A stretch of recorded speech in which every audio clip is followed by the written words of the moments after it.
el drogaducto bolivariano narcotráfico dirigido desde arriba. Semanalmente, el jefe de la Dirección de Inteligencia Militar, DIM, daba cuenta a Hugo Chávez de las operaciones en marcha. En su informe, el general Hugo Carvajal incluía un repaso de la implicación de altos militares en actividades de narcotráfico. Carvajal, alias El Pollo, informaba a Chávez de un negocio que el presidente controlaba, no en el detalle, pero sí en los grandes trazos. La implicación de las estructuras del Estado en la compra de la droga a la guerrilla colombiana y su distribución desde Venezuela había nacido de la concepción geopolítica de Chávez. Pero gestionar un narcoestado con fines estratégicos no impedía hundirse en la criminalidad. La actividad fue un veneno para las Fuerzas Armadas y la razón de la fortuna ilícita de muchos cuadros del régimen. Chávez amparaba el negocio, dejando hacer a sus narcogenerales, interviniendo cuando había que dividir el territorio entre capos o llamando directamente a los poderes judiciales para que unas veces hicieran la vista gorda y otras condenaran a chivos expiatorios. Testigo de excepción de ese control, como presidente de la Sala Penal del Tribunal Supremo de Justicia, TSJ, fue el magistrado Eladio Aponte, cuando Aponte cayó en desgracia y pasó de acusador a acusado de organizar causas haber organizada una en su contra, desveló algunos secretos tras su huida del país en 2012. La acusación que tiraba más alto era la que presentaba a Chávez no solo al tanto del narcotráfico operado en Venezuela, sino además como instigador del mismo. No debía extrañar, si se observa el mapa de Suramérica, Colombia era la gran pieza que faltaba en el proyecto pan-bolivariano chavista. Sin Colombia no cabía hablar de una fraternidad política de los pueblos que liberó Simón Bolívar, aunque se sumaran de manera entusiasta Ecuador y Bolivia. El Perú de Ollanta Humala encajaba en esos designios, aunque pronto se alejaría. Pero ni la Colombia de Álvaro Uribe ni la de Manuel Santos coquetearon un segundo con la idea. El interés de Chávez fue provocar un debilitamiento del gobierno en Bogotá mediante un fortalecimiento de los grupos terroristas que lo combatían, principalmente las autodenominadas Fuerzas Armadas Revolucionarias de Colombia, FARC, y también el Ejército de Liberación Nacional.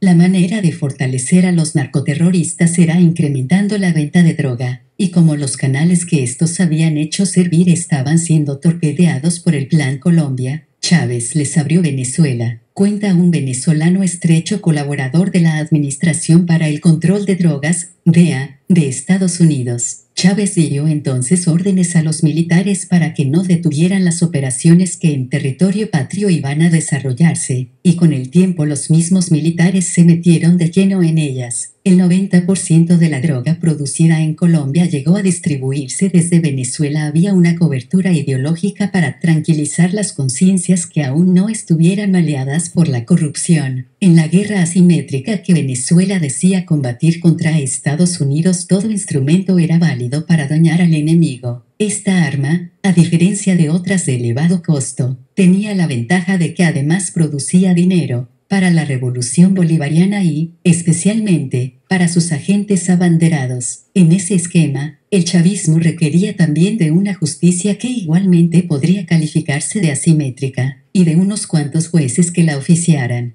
El magistrado Eladio Aponte fue uno de ellos. Te sientes importante porque el presidente te llama, porque vas al Palacio de Miraflores, contaría avergonzado. Después de meses viviendo en Washington, el ex magistrado veía las cosas con otra luz. En diversos encuentros que mantuvimos para que rememorara su labor en Venezuela, Aponte se sorprendía a sí mismo elogiando el equilibrio de poderes que apreciaba en Estados Unidos. No renegaba de su formación comunista, pero se daba cuenta de que el chavismo había sido una huida hacia adelante que había destruido el Estado de Derecho. Admitía culpa en ese proceso, aunque menos de la que probablemente le correspondía, pues guardaba silencio sobre ciertos aspectos y aducía frecuentes argumentos exculpatorios. Como redención, decía querer ganarse el respeto de los venezolanos. La vía más directa para eso era contar la verdad, y el señalamiento de Chávez, aseguraba, era parte obligatoria de esa verdad.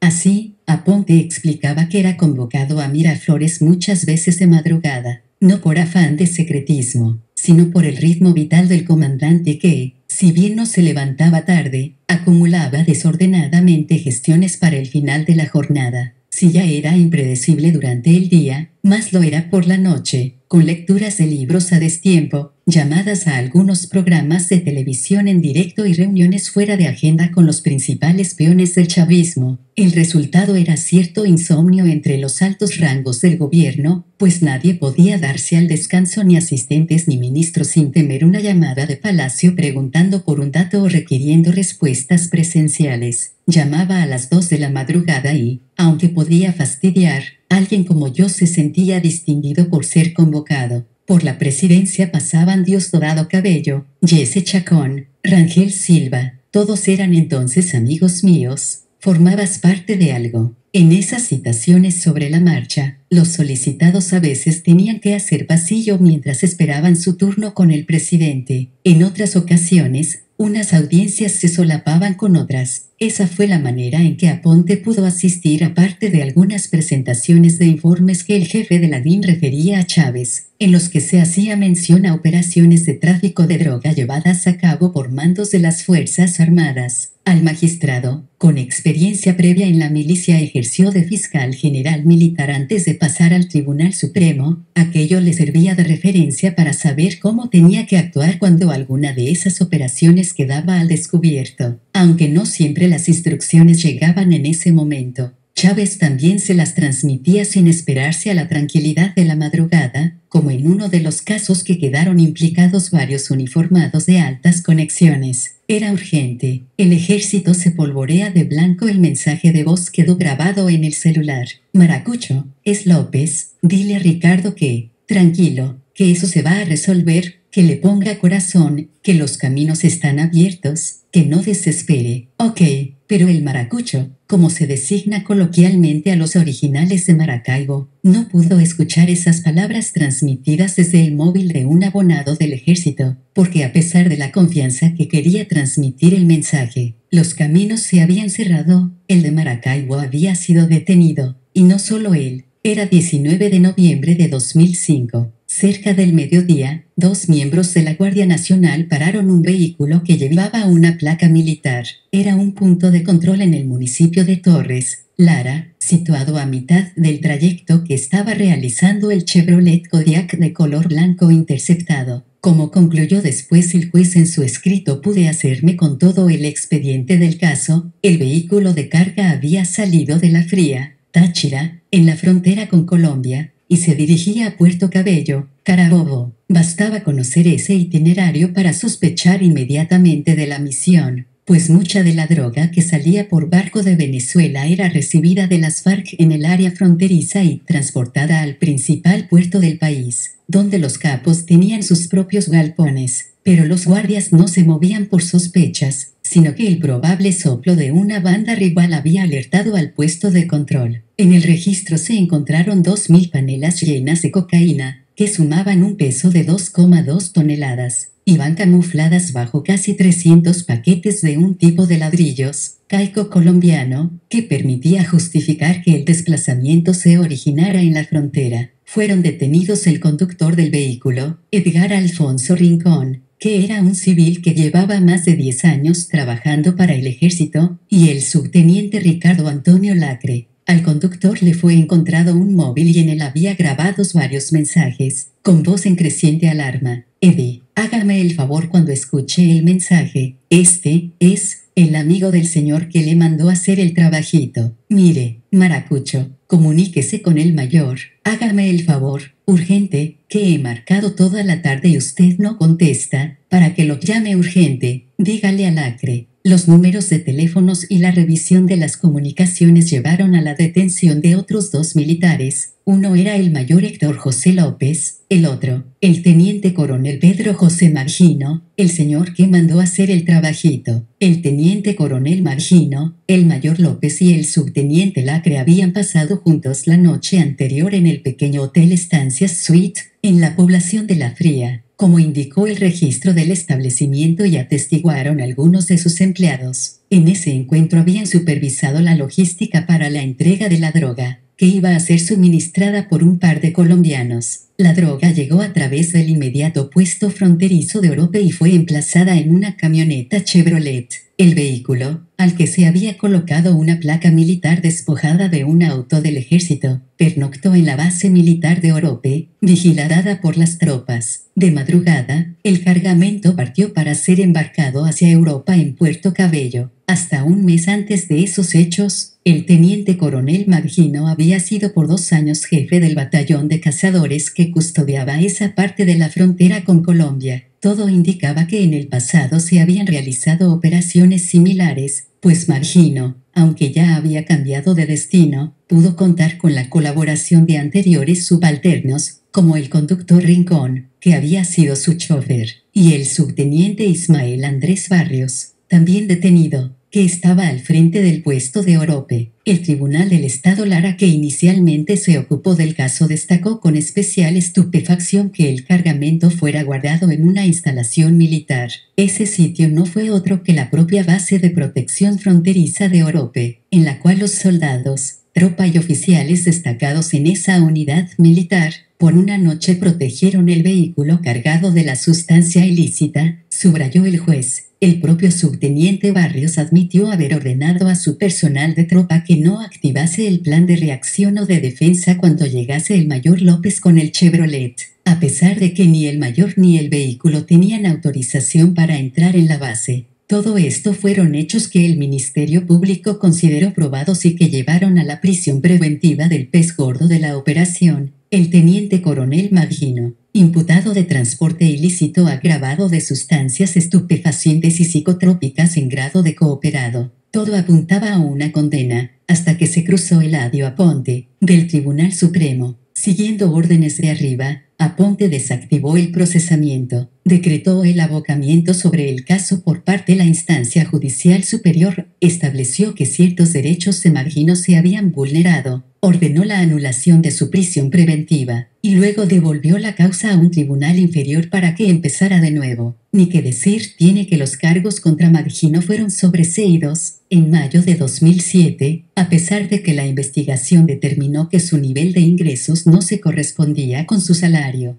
Fue aceptada su alegación de que la noche en que se produjo la entrega de la droga no estuvo en el área fronteriza. Su ascenso a coronel ni siquiera esperó a su exculpación y fue aprobado 2 meses antes. El militar en apuros tenía unos cuantos padrinos, como con los años atestiguaría Aponte. El magistrado aseguró haber actuado en su favor por indicación del Palacio de Miraflores y otras altas instancias. Recibió llamadas desde la Presidencia de la República para abajo. Me llamó el ministro de la Defensa, que para ese entonces era Baduel. Me llamó Rangel Silva, jefe de la DICIP, los servicios secretos. Me llamó Hugo Carvajal, jefe de la DIM, la inteligencia militar. Me llamó un almirante, Aguirre creo, Luis Enrique Cabrera Aguirre, del Estado Mayor Presidencial. O sea, que mucha gente abogó por ese señor, que le decían exactamente bueno, que ese era un buen muchacho, que el presidente estaba muy interesado en ese caso, pero sabían que tenía droga metida en el cuartel del ejército. Sí, no lo iban a saber. Parece ser que este Magino fue edecán de la mamá del presidente y había ese vínculo. Eran preguntas de la periodista Berioska Velasco, quien le pudo entrevistar para Soy TV Chica en Costa Rica, en una escala de su fuga de Venezuela. En esa entrevista, Aponte hizo públicamente otras acusaciones, implicar en el narcotráfico al general Cliver Alcalá, entonces jefe de la división blindada, así como al general Néstor Reverol, director nada menos que de la Oficina Nacional Antidroga, ONA, y luego ministro del Interior. Manejé y manejo mucha información, advertía. Durante unos 3 meses Aponte estuvo sacando archivos del país, sospechando que algo se movía en su contra. Otras perlas las reservó para el momento de gestionar su entrega a la DEA estadounidense, como la de los informes periódicos que se presentaban a Chávez sobre el narcotráfico de Estado que se realizaba. También, singularmente, estaba el señalamiento de Diosdado Cabello, considerado el número 2 del chavismo, Como el capo de los capos, Aponte fue la primera de las defecciones que apuntó con fuerza hacia Cabello, a quien atribuía ser el organizador de la red de blanqueo de dinero a través de todo el entramado de empresas y bancos controlados por el régimen. En su relato sobre su salida de Venezuela, Aponte no olvidaba que la amenaza más grande le había llegado precisamente de Cabello. Aponte, la gran evasión. Acuérdate de lo que Fidel le hizo a Ochoa. Eladio Aponte reconoció de inmediato la voz de quien le transmitía ese aviso. Se trataba de un alto cargo chavista con el que mantenía una sincera relación. Era uno de tantos gerifaltes con los que se codeaba, pues él mismo, como jefe de la Sala Penal del Tribunal Supremo y anterior fiscal general militar, formaba parte de los escogidos a los que Chávez llamaba de madrugada al Palacio de Miraflores. Muchos de ellos miraron hacia otro lado cuando comenzaron a notar que la suerte se le había girado al magistrado, otros incluso se sumaron al coro de acusaciones orquestadas. En el reino de las arbitrariedades, al que Aponte sirvió con sus sentencias mientras gozó de la gracia del régimen, nadie estaba a salvo, como en Cuba no lo había estado Arnaldo Ochoa. El general más condecorado de la isla. Aponte había reconocido al instante a su interlocutor y con la misma inmediatez comprendió el aviso. Su vida peligraba. Las palabras de quien no se arriesgaba a facilitar auxilio, pero al menos destapaba crípticamente lo que se avecinaba. Se movieron como el relámpago en la mente del magistrado del Supremo. El caso de la purga del general Ochoa, hecho fusilar por Fidel Castro en 1989. Fue muy seguido por los venezolanos, pues el militar, participante de la revolución contra Batista y nombrado héroe de la República de Cuba, había dirigido en la década de 1960 la incursión de guerrillas en varios puntos de Venezuela y protagonizó sonadas emboscadas contra el ejército. En 1989 se le acusó de operaciones de narcotráfico, en conexión con el cartel de Medellín. En el juicio, televisado durante un mes, Ochoa admitió los cargos, que también implicaban a otros 13 oficiales, y pidió para sí la pena de muerte. Su ejecución, en el año de la caída del muro de Berlín, fue un aviso de que Fidel seguía conservando el poder en un puño y equivalía al golpe sobre la mesa que el régimen chino daba esos mismos días en Tiananmen. Tras la llamada, Aponte actuó con presteza. Era el viernes 17 de marzo de 2012 por la mañana. Para el martes 20 se había programado una sesión de la Asamblea Nacional, convocada por el Poder Moral, un quinto poder establecido por Chávez, con la formalidad de escuchar al propio Aponte en relación a las acusaciones hechas por un destacado narcotraficante. Estaba claro que en esa sesión iban a despojarle de su inmunidad, arrojarle del cargo de magistrado y entregarle a la justicia, y Aponte sabía de muy primera mano cómo funcionaban al dictado los tribunales en Venezuela. Por si había dudas de cuáles eran las intenciones, el día antes de esa sesión el presidente de la Asamblea Nacional, Diosdado Cabello, reunió a varios diputados de la oposición. Voy a poner a Aponte para que hagan con él lo que les dé la gana, les dijo, según le llegó al juez. Para entonces, el hasta ese momento jefe de la sala penal del TSJ ya había huido del país. Acabada de escuchar la advertencia telefónica en su oficina, Aponte tomó un taxi para ir a casa a recoger su pasaporte. Contactó a varios panas, con los que trazó la vía de escape. Hacia las 11 de la mañana salió con 2 de ellos en automóvil desde Caracas. Uno hacía de conductor, el otro actuaba de vigía. Tardaron unas 3 horas en llegar a Tucacas, Falcón, una localidad costera en la que Aponte contrató a un pescador para que en su peñero le llevara a Curazao, isla de soberanía holandesa situada frente al litoral venezolano. Fueron unas 3 horas de navegación, en un bote a motor de unos 9 metros de eslora, en el que Aponte viajaba con la intranquilidad de que entre las olas de varios metros que se levantaban apareciera de pronto una lancha guardacostas. Hacia las 5 de la tarde el peñero llegó a puerto y el pasajero saltó a la isla.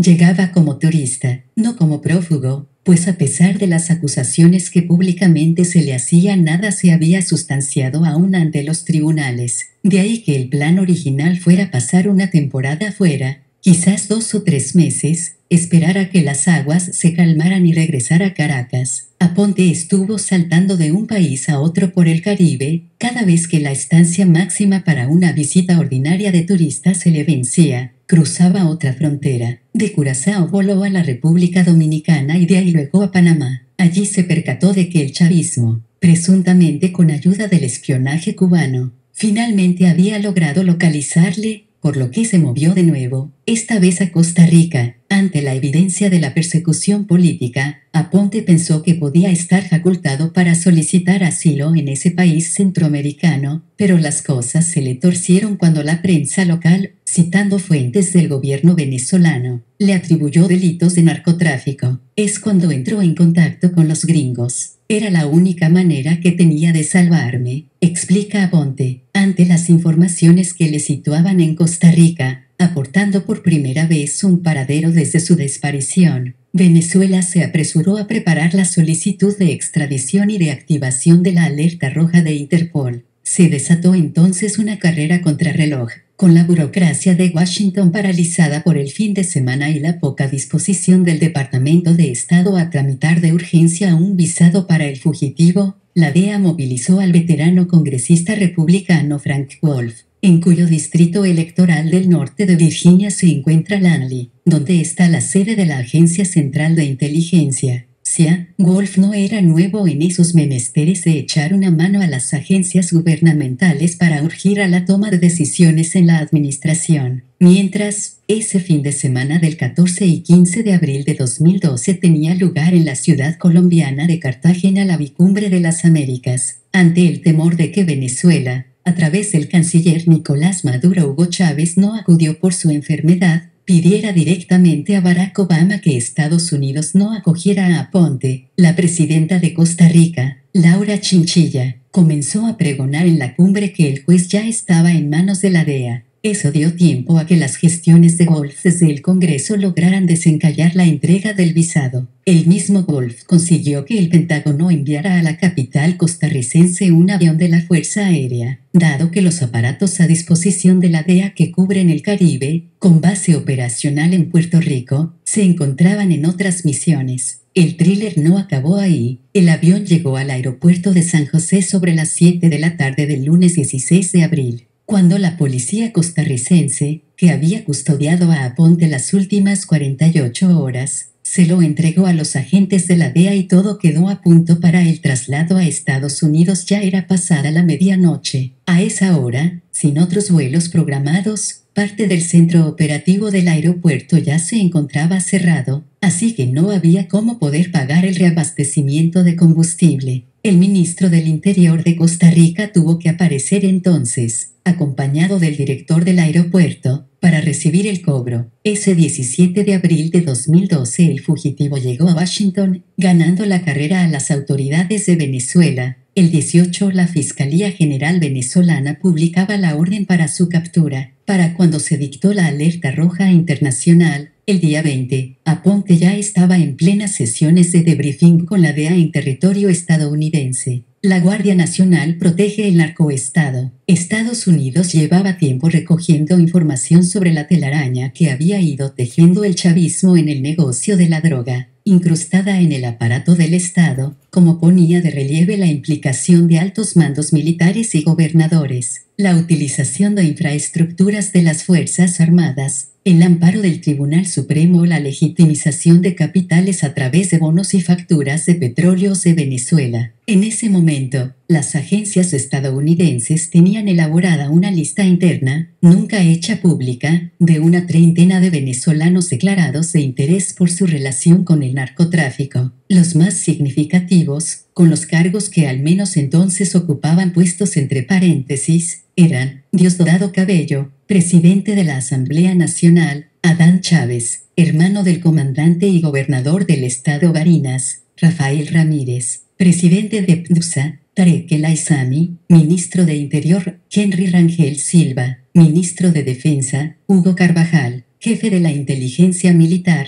Manuel Barroso, presidente de la Comisión de Administración de Divisas OCADIVI, y Wilmer Flores, director general del Cuerpo de Investigaciones Científicas, Penales y Criminalistas. También figuraban otros altos militares: Aysam Dalal Burgos, inspector general de las Fuerzas Armadas, y gobernadores: Luis Felipe Costa Carles. Varias deserciones posteriores: el magistrado Eladio Aponte, el extesorero Alejandro Andrade y el capitán de corbeta Leamsi Salazar, así como el testimonio de otras personas que aceptaron colaborar desde dentro, completarían un cuadro en el que quedaba clara la implicación de la propia jefatura del país, primero Hugo Chávez y luego Nicolás Maduro, en el negocio. Hay que concluir que era un caso de narcoestado. Hablar de narcoestado no quiere decir ni que el cartel gubernamental o paraestatal tuviera el monopolio hermético de una actividad que de por sí es multiplicadora de grupos delincuentes, ni que todas las instituciones estuvieran mayoritariamente carcomidas por el gusano de la criminalidad.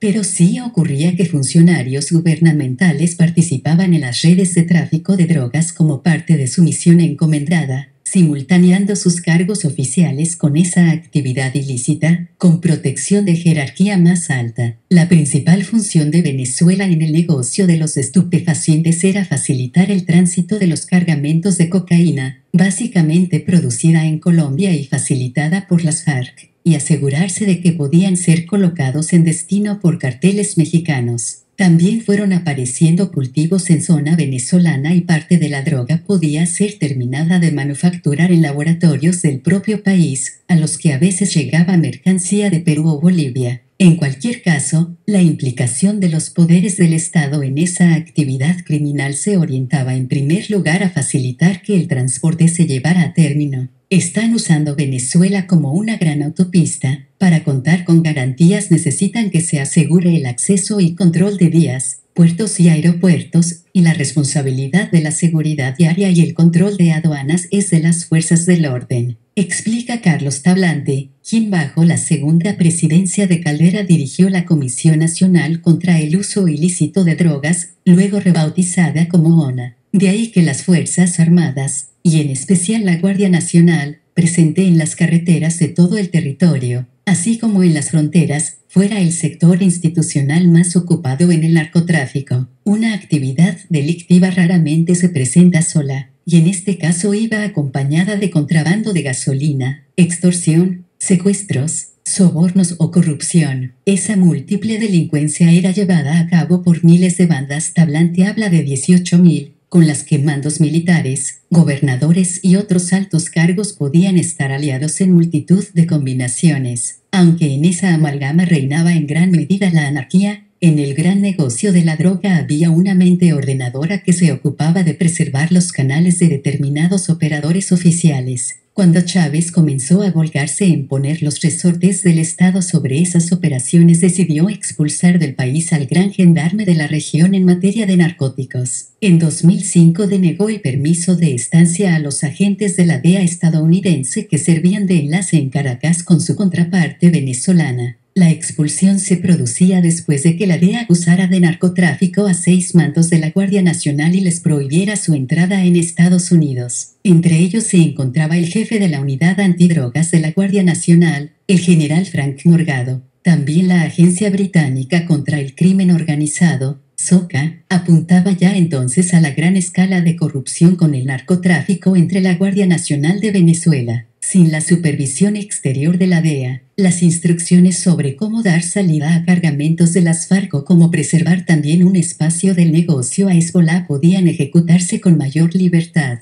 La Oficina Nacional Antidrogas, ONA, podía emplearse a fondo deteniendo a traficantes fuera de las redes amigas, o interviniendo en vendettas internas de las propias fuerzas de seguridad, que también las había, al tiempo que dejaba camino expedito a envíos que contaban con salvoconducto, abriendo la puerta al narcotráfico y fomentando ese paso de la droga a través de Venezuela. Chávez dañó enormemente a su país. Nuevamente se ve cómo, por intereses políticos y económicos propios, el alto chavismo hundía a las clases más vulnerables de Venezuela, como denuncia Tablante, en su obra Estado Delincuente, firmada junto con Marcos Darre, Se destaca que quien llegó al poder en nombre de los pobres y el socialismo, y reclamaba una hegemonía parlamentaria para favorecer a esos pobres, lo que estaba haciendo era perjudicarles especialmente a ellos, con clases acomodadas que podían pagar seguridad privada y medidas de protección en sus zonas de residencia, o en su caso conllevar los costes monetarios y sociales de la drogodependencia.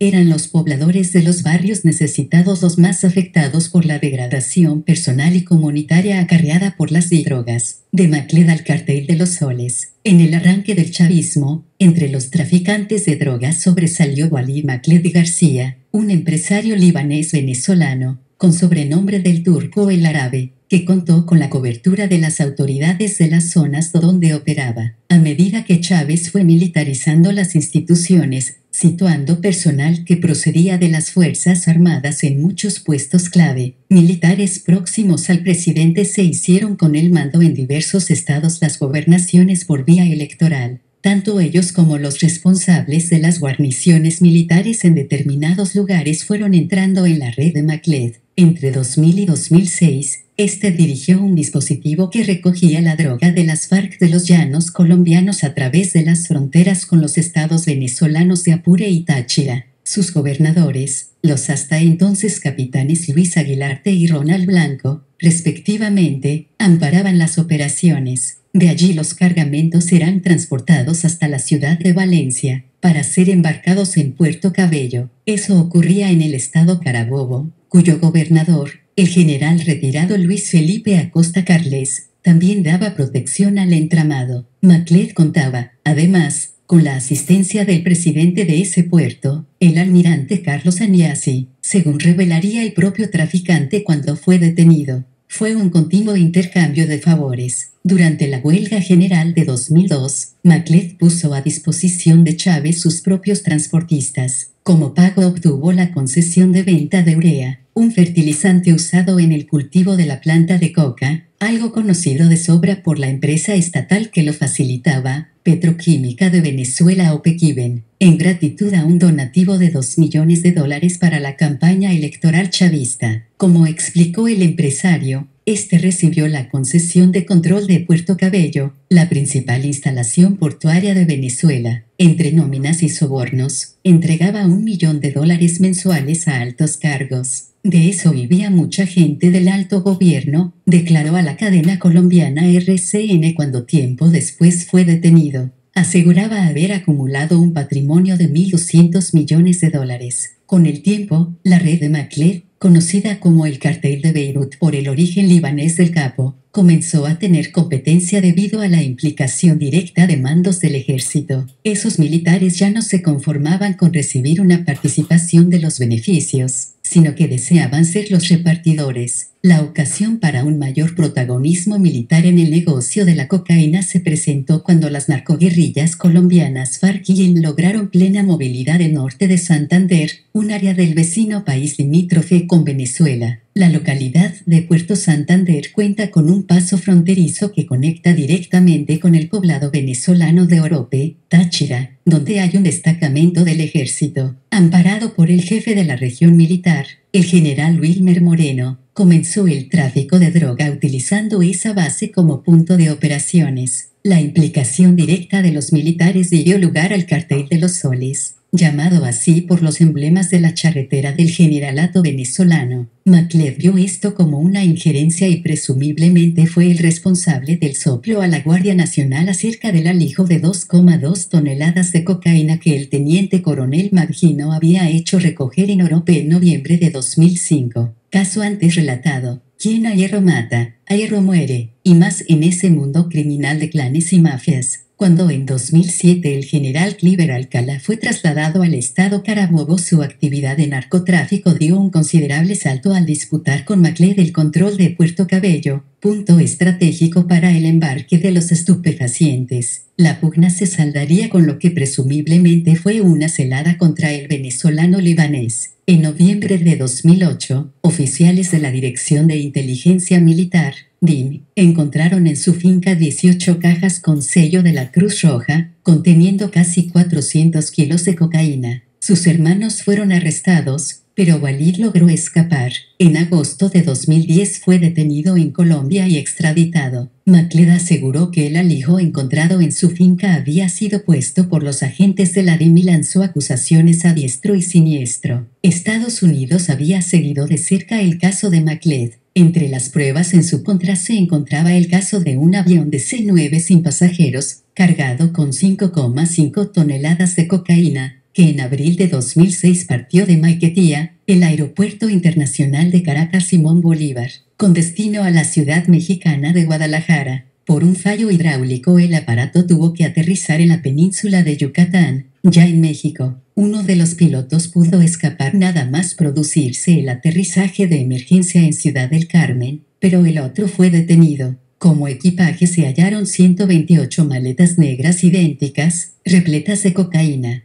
La prensa de investigación descubrió que el DC-9 era propiedad de una compañía fantasma de Florida, Titan Group, que pertenecía a Lunes 3 Communications. Esta prestaba servicios de transporte a la DEA y tenía otros contratos con el gobierno estadounidense. La información dio lugar a que en algunos blogs se acusara de corrupción a la empresa por entrar en negocios oscuros con alguien de la reputación de McLeod, y además se calificara de ineptos a los mandos de la DEA por haber sido burlados en sus propias narices. La realidad era muy otra. Fuentes familiarizadas con la operación aseguran que el DC-9 fue facilitado por la CIA para atender una trampa a McLeod. De hecho, el grupo empresarial había servido diversos aviones a la CIA para su controvertido programa de rendición, transporte de supuestos terroristas islámicos para su interrogatorio. El aparato en concreto había sido ya utilizado en una ocasión previa para una operación secreta de droga. La inteligencia estadounidense tuvo conocimiento de que el turco estaba buscando una aeronave de grandes proporciones. A través de intermediarios que no levantaban sospechas le hizo llegar que había un DC-9 dispuesto para ser alquilado en Florida. En el momento del trato, el cartel de droga declinó el ofrecimiento de pilotos, pues prefirió contar con tripulación propia. Lógicamente el aparato llevaba escondidos micrófonos y emisores de señales que permitieron a la CIA y a la DEA conocer los detalles de lo que los narcotraficantes se llevaban entre manos. No está claro si el avión fue entregado además con deficiencias de vuelo programadas para ser manifiestas durante el trayecto. A pesar de haber formalizado una causa contra McLeod, Washington mantuvo el indictment en secreto hasta que el capo fue detenido en Colombia, junto a la frontera venezolana, en una operación conjunta de las autoridades de Bogotá y la DEA. En su indictment contra McLeod de noviembre de 2010, la Fiscalía del Distrito Sur de Nueva York le acusó de haber controlado y operado pistas aéreas localizadas en Venezuela. Esas pistas las usó para facilitar el envío de cantidades de toneladas múltiples de cocaína de Venezuela a Centroamérica y México por numerosas organizaciones de tráfico de droga,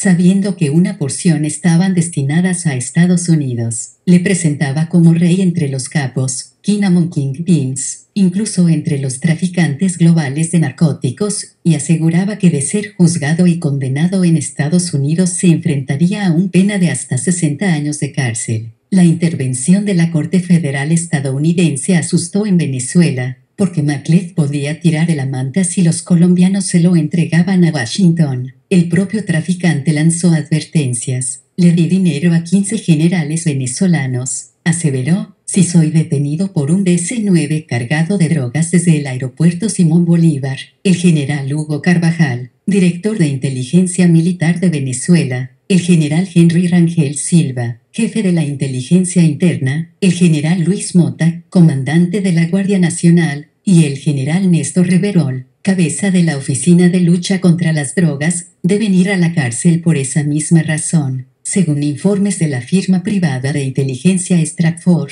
divulgados por Wikileaks. Militares venezolanos ejercieron fuertes presiones sobre Chávez para que se evitara a toda costa que el narcotraficante McLeod fuera extraditado a Estados Unidos. La actitud de la administración Obama fue extraña. A pesar de las pruebas de la DEA y de que la embajada estadounidense en Bogotá avisó con antelación a la Cancillería colombiana de que iba a solicitar la extradición, si McLeod era encontrado y detenido, al final el Departamento de Estado tardó tiempo en formalizar la petición. El republicano Marco Rubio, recién elegido senador por Florida, llamó al jefe de gabinete de Barack Obama para urgirle a que el presidente apoyara la solicitud de extradición. Pero todo fue indebidamente lento, como dando tiempo a que Venezuela llegara a un acuerdo con Colombia. Chávez logró la extradición prometiendo al presidente Juan Manuel Santos que saldaría la deuda de $800 millones que entonces reclamaban sin suerte los productores colombianos, y que había provocado un plantón comercial por parte de estos. El preso llegó a Caracas en mayo de 2011, pero en un intento de enfriar el caso el juicio no comenzó hasta un año después y aún luego el proceso apenas caminó. Narcogeneral ascendido a ministro de Defensa. La detención de Maclet sacudió los equilibrios de compromisos que existían en el AMPA del chavismo. Al capo le fue hallado un carnet judicial supuestamente facilitado por el magistrado Eladio Aponte, al que aseguró tener en su nómina. Aponte negaría esos extremos, pero esa fue la razón para promover su destitución que esgrimió el gobierno, buscando disociarse de tantos lazos con la droga como entonces quedaban al descubierto ante los ciudadanos. Fue un momento de ajuste de cuentas entre bandos. El mismo día que Aponte llegaba a Estados Unidos para colaborar con la DEA, el general Wilmer Moreno, que había sido jefe en la región militar que incluía el estado Táchira, fue asesinado a balazos. 2 semanas antes había muerto a consecuencia de un atentado Jesús Aguilarte, capitán retirado y anterior gobernador del estado Apure. Táchira y Apure son fronterizos con Colombia y puerta usual de la droga, en cuyo negocio ambas figuras habían estado envueltas. Caer en desgracia a resultas del cambio de marea en el narcotráfico no era algo nuevo en el universo chavista. El general Raúl Isaías Baduel se encontraba pagando pena de prisión, entre otras cosas, por su denuncia sobre la creciente implicación de altos militares en el negocio de la droga. Miembro del círculo íntimo de Chávez, a quien liberó de su detención en La Orchila cuando fue trasladado a esa isla durante su breve expulsión del poder en 2002, Baduel fue nombrado ministro de Defensa en junio de 2006. En enero de 2007 dirigió al presidente una comprometida carta. En ella, el general Raúl Baduel acusaba de narcotráfico al general de brigada Henry Rangel, director de los servicios secretos y contraespionaje. Lo hacía en relación al ya explicado caso Madrino.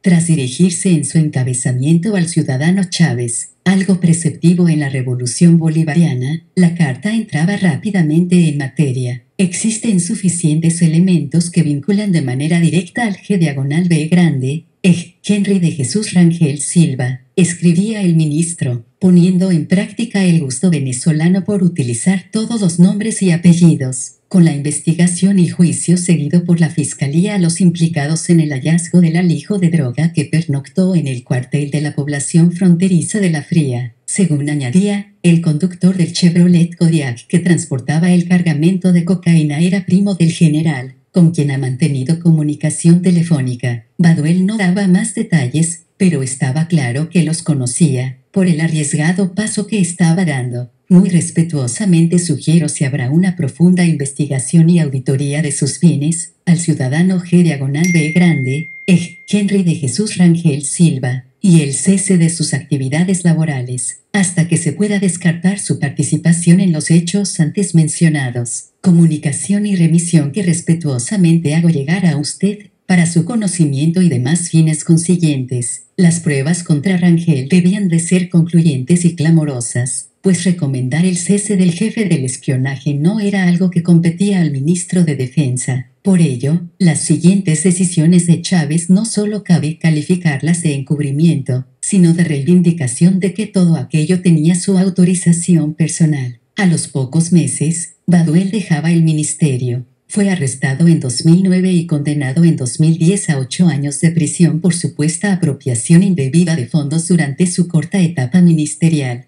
Entre Chávez y Baduel se había dado un creciente distanciamiento, que apartaba a este del calor del Palacio de Miraflores y le constituía en altavoz de una crítica política cada vez más directa. Henry Rangel fue nombrado titular del Ministerio de Defensa en 2012, a pesar de que ya para entonces no era ningún secreto su vinculación con el narcotráfico y su destacado papel clave en el contubernio delictivo que el aparato del Estado mantenía con los guerrilleros colombianos, las FARC en la Harley del general. unas fotografías a los lomos de una Harley Davidson del líder guerrillero de las FARC Iván Márquez, del que raramente se obtenían imágenes, se difundieron rápidamente en Internet tras aparecer publicadas en Semana, una importante publicación de Colombia. Además de que constituía una exclusiva informativa, el reportaje gráfico obtuvo en la red un gran eco por lo llamativo del contraste de dos símbolos opuestos, un antiimperialista, que había llamado al alzamiento de los pobres, subido sobre uno de los iconos por excelencia de Estados Unidos, con un precio de unos $15.000. La Harley no era un lujo que se pudiera permitir la mayoría de sus compatriotas. Un antiguo comandante guerrillero ya desmovilizado, Alexander García, alias Caracho, aseguró a medios colombianos que las fotos habían causado desconcierto y caído mal en la guerrillada, porque mostró las diferencias y privilegios de unos y otros. Semana publicó las imágenes en febrero de 2013, pero todo indicaba que correspondían a una serie tomada en 2007. Las partes cromadas de la Harley Davidson reflejaban el mural de la fachada de un edificio próximo ante el cual Márquez y otros de sus compañeros habían posado en unas instantáneas que ya habían circulado anteriormente, al ser halladas en computadoras requisadas a la guerrilla. Esas fotos previas, en las que se veía a la senadora venezolana Piedad Córdoba con un ramo de flores, junto a los altos mandos de las FARC Iván Márquez, Jesús Santrich y Rodrigo Granda, habían sido realizadas en Venezuela durante conversaciones formalmente convocadas para tratar sobre la liberación de prisioneros en poder de la guerrilla. Aunque se aducían razones humanitarias para esos contactos, las flores y gestos eran reveladores de una comunión que el chavismo no podía ocultar.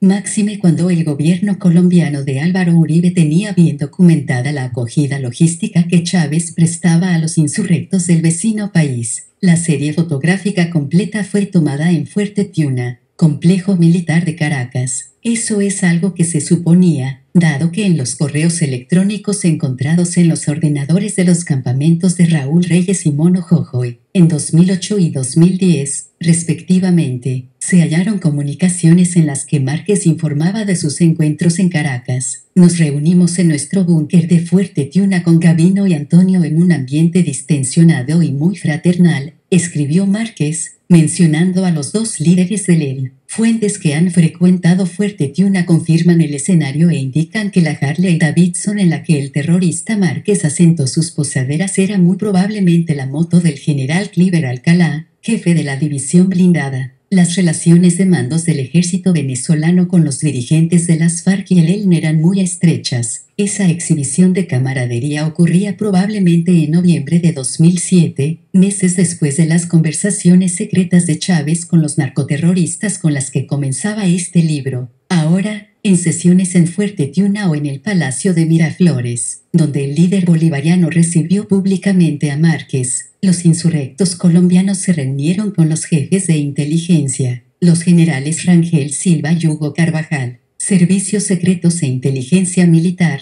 respectivamente, y con los generales Wilmer Moreno y Cliver Alcalá, que tenían mando en zonas de tráfico de droga, también con Ramón Rodríguez Chacín, capitán de navío retirado, quien a partir de esos encuentros se consolidó como el interlocutor de Chávez con la guerrilla. Al par de meses fue nombrado ministro de Interior y Justicia. Las relaciones con el ejército están muy próximas a lo que plantea el plan estratégico. Tenemos amistad y buena empatía por lo menos con 5 generales. Es más, Chávez impartió delante de mí la instrucción de crear en la frontera sitios de descanso y atención a enfermos y designó una especie de Estado Mayor para estas relaciones, reportaba Márquez aquellos días al resto de la dirección narcoguerrillera. Punto principal de ese plan estratégico de la banda pasaba por el reconocimiento internacional de su estatus como beligerante, no terrorista, como era calificado en muchos países, algo que Chávez promovió en la Asamblea Nacional Venezolana en enero de 2008. Pero el plan también incluía la salida de mayor volumen de droga a través de Venezuela, y para ello se pactó una crecida implicación del ejército en el negocio. El terreno para la cooperación directa e intensa entre las FARC y el chavismo lo había abonado los últimos años el general Rangel Silva. Como jefe de la DICIP, el general había estado recorriendo 2 campamentos terroristas, también en suelo colombiano, lógicamente a espaldas de Bogotá. Cuadramos para que viniera Rangel.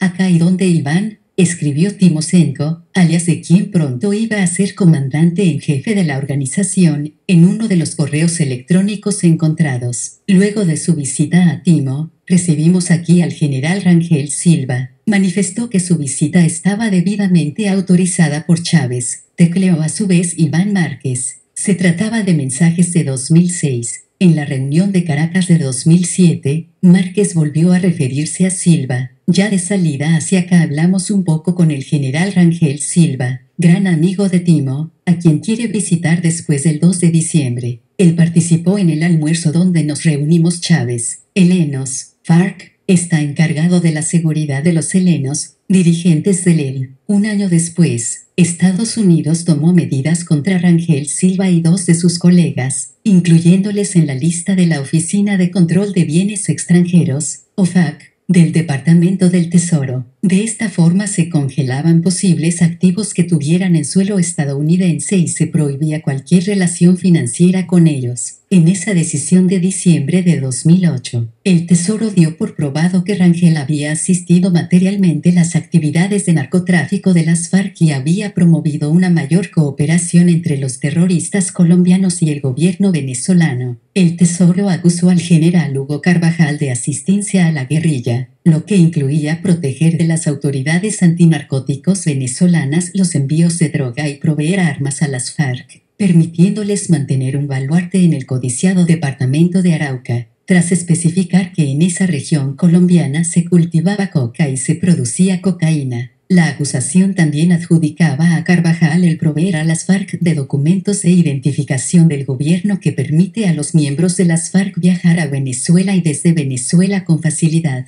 Por último, a Rodríguez Chacín se le señalaba como el principal contacto sobre armamento entre el gobierno de Chávez y los terroristas colombianos, los cuales utilizan lo que obtienen de la venta de droga para comprar armas del gobierno venezolano. En este sentido, se destacaba que Rodríguez Chacín había quedado en la reunión de Caracas de 2007 como el gestor de un préstamo de $300 millones a las FARC. Venezuela justificó formalmente sus contactos públicos con la guerrilla colombiana, entre ellos la recepción de algunos de sus cabecillas en el Palacio de Miraflores, como un intento de mediar en la puesta en libertad de prisioneros. Ese tipo de contactos mediadores de un gobierno con un grupo armado de otro país no son inusuales. Durante la segunda presidencia de Carlos Andrés Pérez ya hubo conversaciones de ese tipo, y la propia Francia estaba interesada en la intercesión de Chávez para lograr la liberación de Ingrid Betancourt, la dirigente de nacionalidad franco-colombiana que sería rescatada por el ejército en julio de 2008. Chávez también contaba con implicar a España en el proceso.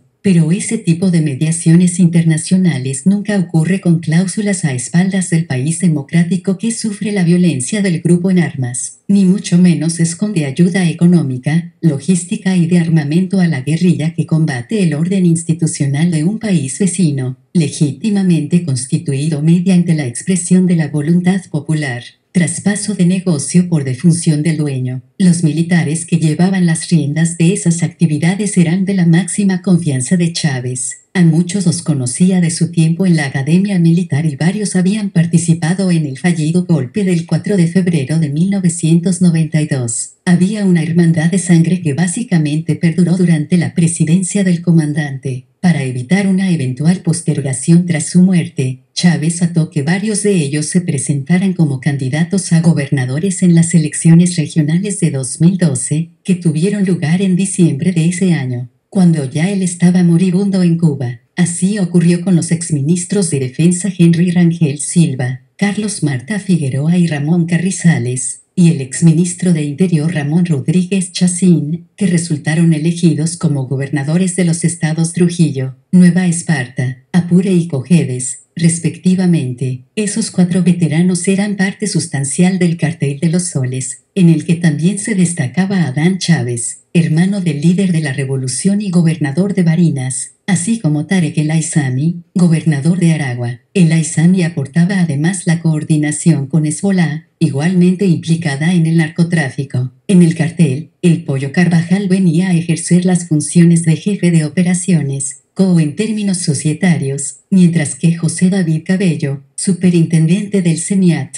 Agencia Tributaria y Aduanera, se desempeñaba como jefe de finanzas y logística, CFO. Su hermano Diosdado estaba al frente del entramado, con el poder propio de un consejero delegado, CEO. Una estructura así era la que se deducía de las revelaciones de Yamsi Salazar cuando en enero de 2015 el que había sido asistente personal de Diosdado Cabello llegó a Washington para testificar contra él. También lo hizo el responsable de las operaciones de droga para el oriente del país. Todo indica que un par de meses después quedó listo su indictment, aunque probablemente iba a permanecer sellado durante un tiempo. En ese esquema, DUSA actuaba como gran instrumento del lavado de dinero al servicio de ese negocio ilícito paraestatal, pero también había otras vías para la legitimización de capitales, como ministro de Industrias, cargo que simultaneaba con el de jefe del CENIAT.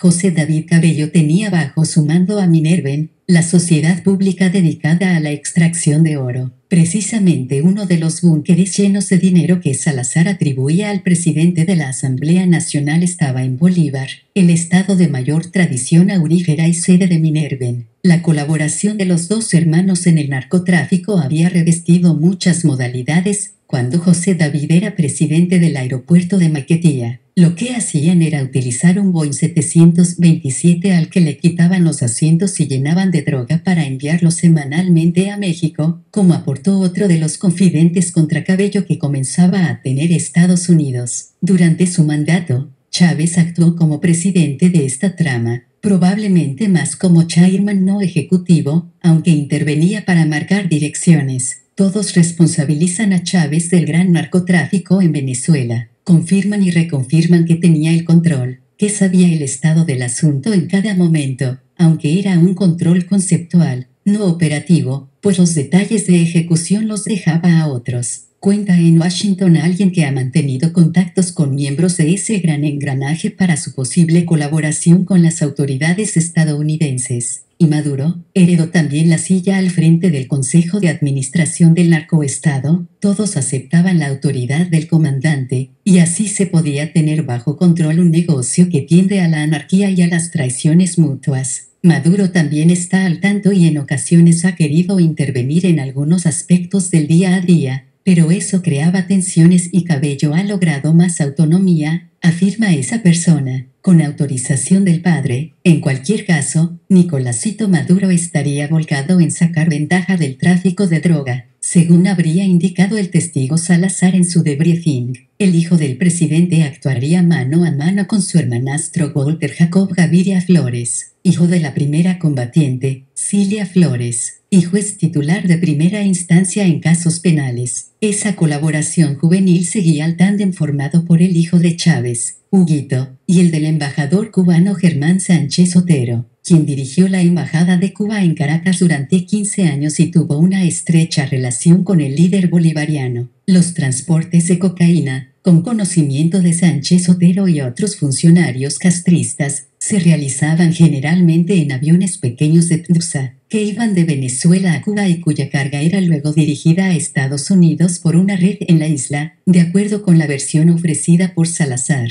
En 2009, al trascender en exceso el rumor de esa actividad, el hijo del embajador fue detenido un día cuando volaba solo, mientras que su socio fue obligado a someterse a rehabilitación. Cuba relevó al diplomático pues su continuidad era embarazosa. Es difícil precisar el grado de complicidad de los Castro con el narcoestado chavista, tratándose su régimen de una dictadura y teniendo tanto control sobre Venezuela, cuando menos cabría hablar de amparo. Pero hay ejemplos que también suponen colaboración y beneficio. La Secretaría de la Gobernación de Apure, que es el estado con frontera más permeable a las FARC, está controlada por los cubanos. El servicio de inteligencia cubano se financia con operaciones de narcotráfico, asegura la fuente citada unas líneas más arriba. Con todo, la foto se movía ante la situación fluida de alianzas de poder de un chavismo en modo de supervivencia. Maduro cambió varias veces de sitio al general Hugo Carvajal. Irónicamente lo designó presidente de la Oficina Nacional contra el Crimen Organizado, y luego lo recuperó para su tradicional puesto de jefe de la Dirección de Inteligencia Militar. En enero de 2014 lo envió de cónsul a la isla caribeña de Aruba, dominio neerlandés frente a las costas venezolanas, donde podía ser igualmente útil para el tráfico de droga. La DEA estadounidense vio en ese último nombramiento una oportunidad para enjaular al pollo. Quería aprovechar el lapso de tiempo que normalmente transcurre entre la designación para un puesto diplomático en el exterior y la aceptación oficial del enviado por parte del país de destino. Hasta que no ocurre ese reconocimiento final, la persona designada no goza de inmunidad diplomática. Con un soplón en el aeropuerto de Aruba, la DEA controló las llegadas del militar y supo de un aterrizaje a comienzos de julio. Washington se coordinó con las autoridades holandesas, dispuestas a proceder al arresto y a la extradición, pero el narcogeneral abandonó Aruba en un yate sin que pudiera llevarse a cabo la detención. El 23 de julio Carvajal llegó de nuevo, en un avión propiedad de un testaferro del presidente de PDVSA, y fue detenido. Estados Unidos le acusó formalmente de haber coordinado en 2006 el envío de 5,6 toneladas de cocaína de Venezuela a México, cargamento que luego habría traspasado la frontera estadounidense. De acuerdo con los cargos elevados por las fiscalías federales de Nueva York y de Miami, en sendos indictments sellados tiempo atrás y que habían permanecido en secreto hasta entonces. También le acusó de haber mantenido a lo largo de los años una estrecha asociación con narcotraficantes, dándoles protección para evitar su captura, aportándoles información sobre las actividades del personal militar y policial, e invirtiendo en cargas de cocaína exportada desde Venezuela. El pliego fiscal también advertía que otros oficiales de alto rango, civiles y militares, habían participado en la cobertura del tráfico de droga. Pero cuando todo apuntaba a un macrojuicio en Estados Unidos, con Carvajal como figura central en el banquillo y la expectación de que implicara al resto de la alta jerarquía chavista, las enormes presiones de Caracas sobre las autoridades de Aruba y de Holanda se hicieron sentir, a pesar de que el juez y el fiscal de la isla dieron por sentado que habría extradición. Holanda se corrigió y, contraviniendo su propia práctica, aseguró que en realidad Carvajal sí tenía inmunidad diplomática. Rápidamente un avión enviado por Maduro recogió al general, que fue recibido como un héroe por el oficialismo. ¿Por qué Holanda cambió de actitud? ¿Temió efectos colaterales petroleros? ¿Se vio intimidada por las maniobras militares que Venezuela realizó cerca de Aruba? Alguien que participó en el operativo para apresar al pollo se inclina a pensar que, más bien, se debió a que el gobierno holandés desistió de hacer un favor a Estados Unidos cuando, justo en esos días, juzgó como fría la reacción de Barack Obama ante el avión de pasajeros abatido por los rebeldes del este de Ucrania. La atención inicial de Obama sobre la única víctima de nacionalidad estadounidense, cuando hubo 298 muertos, 193 de ellos holandeses, y la poca eficacia de Washington en su presión sobre Rusia para permitir el acceso al lugar del siniestro pudieron hacer desistir a Holanda de dar la cara por Estados Unidos frente a Caracas. Los mapas de la DEA no engañan. No hay nada más gráfico sobre la importancia adquirida por Venezuela en el narcotráfico, cerca de 300 toneladas en 2014, 5 a la semana, que los mapas del Caribe que maneja la DEA. Están realizados a partir del monitoreo de las trazas aéreas de narcotraficantes, detectadas por los radares de largo alcance del Comando Sur de Estados Unidos. Esos mapas, elaborados por las autoridades estadounidenses, reproducen en trazo rojo el itinerario de cada uno de los vuelos ilícitos, principal vía de transporte en el área del Caribe, mostrando de modo muy visual cuáles son los lugares de origen y destino más habituales, así como las rutas seguidas. Si hasta el año 2000, la mayor parte de esos vuelos se originaban en Colombia, en el mapa de 2005 se manifestaba muy claramente la presión del duro Plan Bogotá-Washington de combate contra el narcotráfico, Plan Colombia, que hacía que las FARC estuvieran desviando parte de su mercancía a través de su vecino oriental. Ese vuelco era clamoroso en el mapa de 2012, donde prácticamente aparecía una sola gran mancha roja. Casi todos los vuelos sospechosos en la región salían de Apure, estado venezolano lindante con la frontera colombiana, volaban hacia el norte, adentrándose en el Caribe, y luego daban un quiebro de casi 90 grados hacia el oeste para llegar a Honduras, evitando así los radares instalados en Colombia. El Departamento de Estado norteamericano calculaba que casi el 80% de los vuelos que partían con droga de América del Sur llegaba a Honduras, para continuar luego por tierra o mar a México y finalmente a Estados Unidos. La mayor parte del cargamento iba a bordo de pequeñas avionetas Cessna, en ocasiones hasta 10 diarias, con 300 o 400 kilos de cocaína. Algunos transportes se hacían en modelos King 300, algo mayores, con capacidad para desplazar 700 u 800 kilos. Normalmente la mitad del interior de los aparatos iba repleta de droga y la otra mitad estaba habilitada para tanque de combustible. El peso se ajustaba a la distancia que debía cubrirse. Las 6 horas de vuelo entre Venezuela y Honduras podían aliviarse con una escala en punto fijo, Falcón, antes de dejar territorio nacional. Las narcoavionetas eran operadas por piloto y copiloto, que podían cobrar unos $50,000 por misión, dado el riesgo de volar en aparatos sometidos a un uso continuo, sin apenas mantenimiento y con ocasionales siniestros por fallos mecánicos. En caso de graves daños de la avioneta por aterrizaje en terrenos inadecuados, la norma era prenderle fuego una vez extraída la carga para dejar los menos rastros posibles. Los beneficios cubrían de sobra la compra de un nuevo aparato. En el mercado podían obtenerse $10,000 por kilo de cocaína, es decir, que cada vuelo permitía hacer entre 3 y 8 millones de dólares de caja. En una situación continuamente cambiante se alude al efecto globo. Apretar en un lado desplaza el tráfico hacia otro lugar. La ruta aérea a Honduras había perdido su casi hegemonía en 2014, debido a la presión gubernamental ejercida en ese país. Pero con un gran frente litoral en el Caribe, el mayor de la cuenca, Venezuela seguía conservando su estatus de gran distribuidor de la droga. Los vuelos hacia Centroamérica se redujeron un tercio y la mercancía llegada a Estados Unidos a través de las islas del Caribe, especialmente la República Dominicana, ascendió al 16%. Las rutas marítimas tenían escalas en Aruba y también utilizaban como base las Bahamas.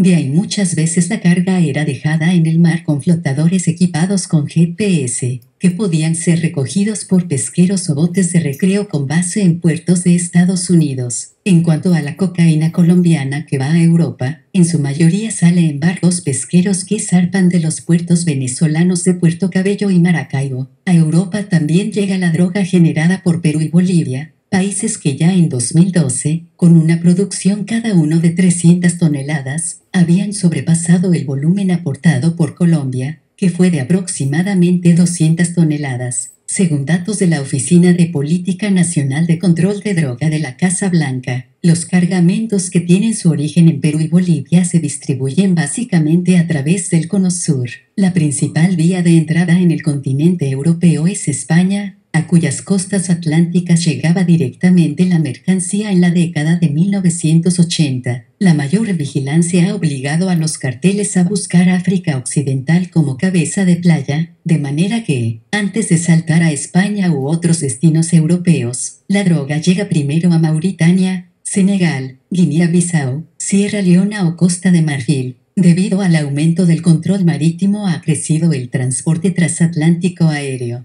Se trata de vuelos que sobre todo salen de ciudades venezolanas como Barcelona o Valencia. De esta última ciudad, por ejemplo, partió en febrero de 2012 un jet Bombardier con 1,2 toneladas de cocaína. Con llegada a la isla de Gran Canaria, 9 guardias nacionales bolivarianos fueron detenidos. Gran alarma creó en noviembre de 2009, por el salto de envergadura que suponía el hallazgo de los restos de un gran avión, un Boeing 727, en el desierto de Mali. Había sido incendiado después de transportar desde Venezuela un cargamento de cocaína, probablemente de varias toneladas. Un último episodio de enorme eco, en septiembre de 2013, fue el transporte de 1,3 toneladas de cocaína en un avión de pasajeros de Air France que hacía el trayecto Caracas-París. La droga iba en una treintena de maletas. ¿Cómo fue posible burlar la vigilancia en Maiquetía y pasar los controles en París? Todo sugiere que la facilidad encontrada en Francia para introducir la droga se debió a que secretamente las autoridades francesas articularon una operación de entrega controlada. En origen, en cambio, la implicación de altos responsables de la seguridad del aeropuerto era cierta. Ante la repercusión internacional, Venezuela tuvo que proceder a una amplia redada, que incluyó al teniente coronel Ernesto Mora, jefe de seguridad del Maiquetía, y otros militares de la Guardia Nacional de su equipo. Que las detenciones se habían hecho de mala gana lo indicó la reacción de Maduro, que en lugar de felicitarse de que se hubiera detectado la vulnerabilidad del Aeropuerto Internacional de Caracas, para así enmendarla, cargó contra el exterior. Cuidado si no está metida detrás la mano de la DEA. Estamos investigando, dijo, atribuyendo a los estadounidenses el empeño en fabricar pruebas para acusar a Venezuela de narcoestado. La verdad es que Washington tenía ya pruebas para eso y para vincular a Maduro con otras ocultas actividades